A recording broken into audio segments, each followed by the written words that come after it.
Title: I was stunned when my best friend came down from the bedroom, grabbed a beer from my fridge, and said, "Hey loser, I'm taking your wife out tonight. It's non-negotiable."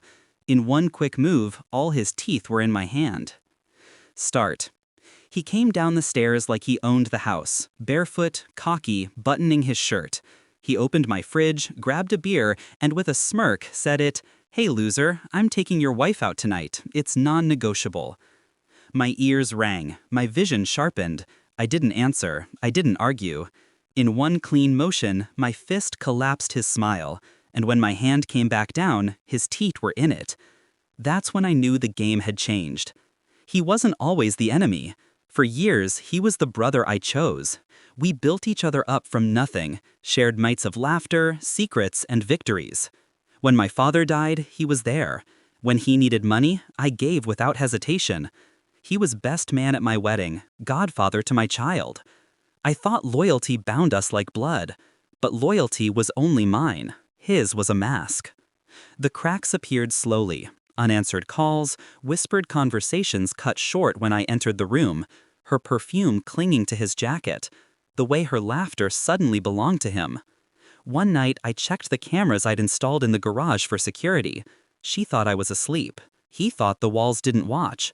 But the screen showed them pressed together, breathless, forgetting the house they betrayed me in. That was the night my grief turned into precision. I didn't confront them then. Confrontation is noisy. Revenge is silent. I began with their phones. A cloned SIM card here, a mirrored cloud account there. Every photo, every message, every plan. They became mine before they were theirs. Financial threads were next. I rerouted accounts, created shells, redirected assets. By the time they would notice, their wealth would already be starving. I let them believe I was broken, quiet, distracted, numb. The perfect camouflage. Behind that mask, I built my exit. A bag hidden in the attic, cash, documents, burner phones. The map of a man who intended to disappear. It began with whispers. Her car broke down on a deserted road because I'd tampered with it.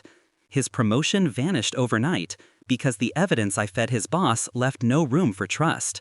Anonymous tips reached their families, their neighbors, their colleagues. Truths too sharp to ignore. They fought each other, clawing, blaming. I fed the fire. One email here, one late-night message there. Each seed grew into paranoia. At night, I'd sit in the shadows of my own house, listening as they cursed my name, not realizing I was the architect of every storm.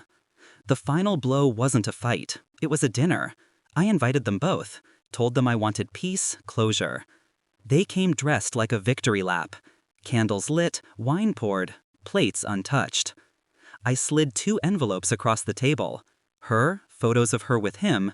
His, records of stolen money, texts plotting against me. The silence was thick enough to choke on.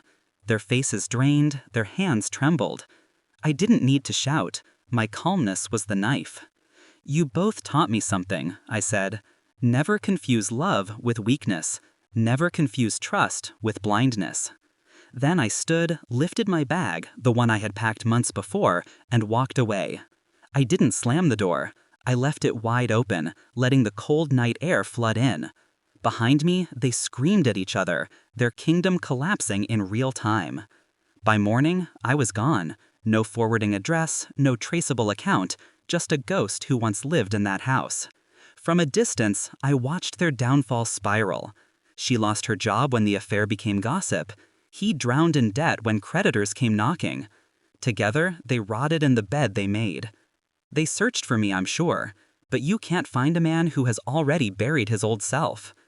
Do I miss them? No. Do I regret it? Not a second. They wanted me broken. Instead, I became untouchable. So when I think of that night, the beer in his hand, the smirk on his face, the audacity in his voice, I don't see betrayal anymore. I see the exact moment I was reborn. And somewhere, right now, they're still choking on the ashes I left behind.